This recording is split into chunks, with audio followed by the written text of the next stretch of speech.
ऋषिकेश में गंगा जी का प्रवाह कितना तेज है।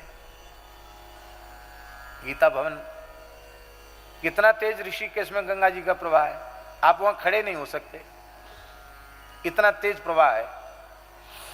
3 नंबर घाट पे तो बहुत ज्यादा है, उधर आगे चले जाएं तो वहां थोड़ा गहरा है, लेकिन प्रवाह वहां भी है।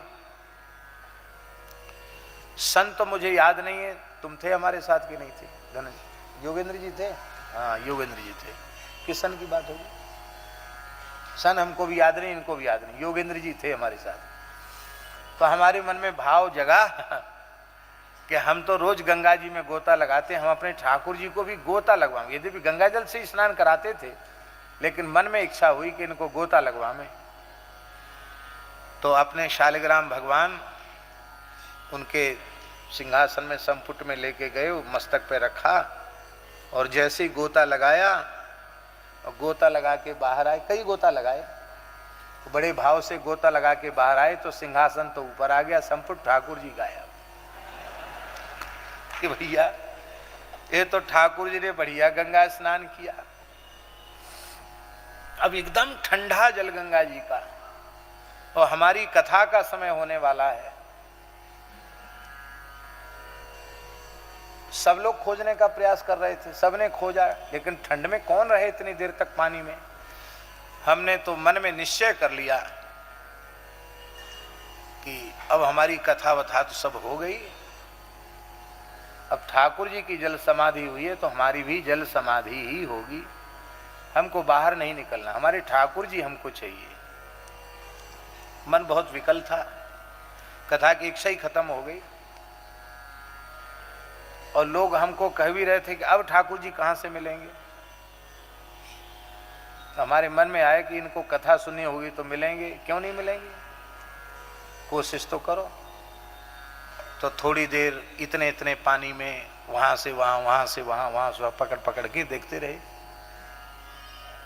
और आश्चर्य की बात है, इतने तीव्र प्रवाह में रह ही नहीं सकती कोई वस्तु, और श्री ठाकुर जी एक एक करके ठाकुर जी आते चले गए और सब सिंहासन में विराजमान हो गए। आज भी ठाकुर जी सिंहासन में विराजमान। सभी ठाकुर जी मिले कि नहीं मिले? कई स्वरूप थे, सब मिल गए। कोई विश्वास नहीं कर सकता कि इतने तीव्र प्रवाह में भगवान मिल सकते हैं, मिल गए भगवान। एक हमको परम पूज्य श्री रमन रेती वाले महाराज जी ने एक ठाकुर जी हमको प्रदान किए,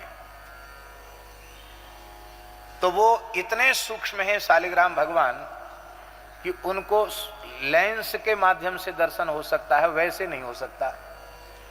परम पूज्य जगतगुरु निम्बारकाचार्य श्री श्रीजी महाराज ने जयपुर में जब उनका दर्शन किया तो बोले, हम तो सोचते थे कि सबसे मधुर स्वरूप में हमारे सर्वेश्वर प्रभु ही हैं, पर ये तो उनसे कम से कम 10 गुना छोटे हैं।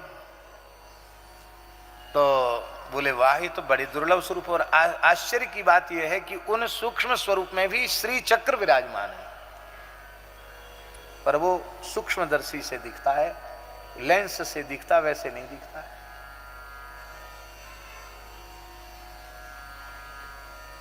तो ठाकुर जी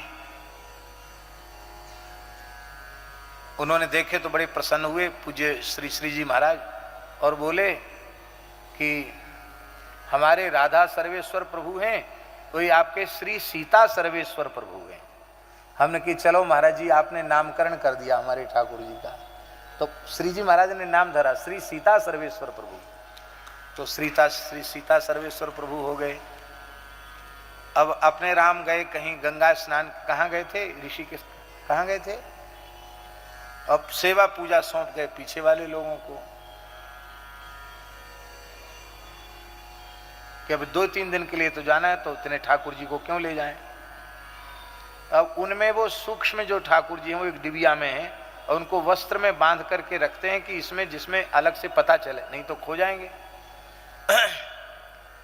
वो फूल तुलसी में ही चले गए, और फूल तुलसी भी स्थान में नहीं, दूर जाकर पुरानी गौशाला में कहाँ विसर्जित हो गई। और हम आते ही ठाकुर जी को देखा, ठाकुर जी नहीं मिले। हमने कहा भाई हम तो अन्न जल नहीं ग्रहण करेंगे, ठाकुर जी नहीं मिलेंगे। सब जगह खोजे, जमुना किनारे खोजे, वहाँ खोजे, वहाँ खोजे, सब उलट पलट, पूरा सब उलट पलट, लंका सब जारी है ना, सब उलट पलट कर दिया, ठाकुर जी नहीं मिले। बड़ी विकलता बढ़ी। तो नई पुरानी गौशाला में एक स्थल पर, अब कोई मनुष्य नहीं कर सकता आचार्य जी वो काम, एक स्थल पर तुलसी, बिल्वपत्र, दुर्वा आदि जो भगवान का निर्माल्य है, उसके ढेर पर सबसे ऊपर वो विराजमान थे।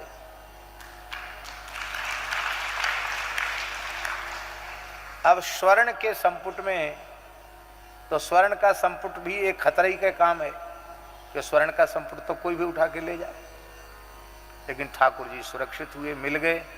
और ठाकुर जी आज भी, अब उनको थोड़ा और बंदोबस्त कर दिया। अब हम कहते पर हम ही स्नान कराएंगे और बाकी भावना से आपकी आरती पूजा चलेगी। अभी वो विराज रहे हैं। तो शालिग्राम स्वरूप, नर्मदेश्वर स्वरूप, ये साक्षात ब्रह्म स्वरूप है, ये प्रतीक नहीं है, ये साक्षात भगवान है। और मूल बात तो यह है कि आपकी भावना जहां सुदृढ़ होगी वहीं से भगवान प्रकट हो जाएंगे। इसलिए अर्चावतार को भगवान का साक्षात स्वरूप कहा, अंतर्यामी और फिर अर्चावतार। तो जब अंतर्यामी सर्वत्र विद्यमान है आचार्य जी, तो अर्चावतार में क्यों नहीं विद्यमान है? और फिर अर्चावतार में जब वैदिक मंत्रों से उनकी प्रतिष्ठा कर दी गई, तब तो उनकी विद्यमानता में फिर किसी प्रकार का संदेह करने वाला नरकगामी होगा। इसलिए भगवान के अन्यथा नहीं माने, पुजारी बनने का हम मना नहीं कर रहे हैं, लेकिन पुराणों को हम देखेंगे तो देवलक ब्राह्मण श्राद्ध में भोजन के लिए निषिद्ध माना गया है। अब देवलक किसको कहते हैं इसकी विस्तृत चर्चा नहीं करेंगे, क्योंकि शास्त्र की सब बातें चलो कह ही देते हैं, कोई बात नहीं।